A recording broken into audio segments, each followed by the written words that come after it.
Hi everyone, আজ আপনাদের সাথে চিকেন কষা রেসিপি শেয়ার করতে চলে। প্রথমে মাংসটাকে ভালো করে ধুয়ে ওর মধ্যে হলুদ গুঁড়ো, লঙ্কার গুঁড়ো, নুন আর সামান্য পরিমাণে আর কিছুটা পরিমাণে সরষের তেল মাখিয়ে ভালোভাবে এক সাইডে রেখে দেবো। মশলার জন্য আমি ব্যবহার করছি আদা, রসুন কুচি, কাঁচা লঙ্কা আর মিক্সার বাটিতে আমি দারচিনি, লবঙ্গ, এলাচ দিয়ে সব কিছু একসাথে পেস্ট করে নেব।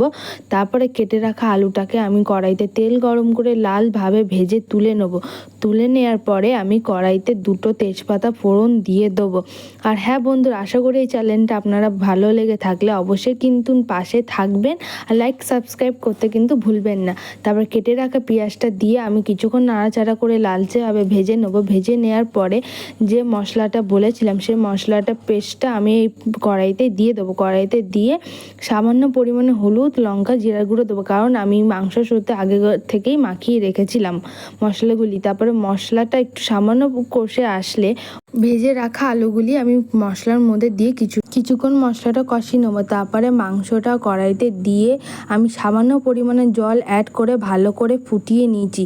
ফোটানো হয়ে গেলে মাখা মাখা হয়ে আসলে একটা পাত্রতে আমি সামান্য পরিমাণে গরম মশলা দিয়ে তারপরে মাংসটা ঢেলে রেডি হয়ে যাবে আমাদের চিকেন কষা।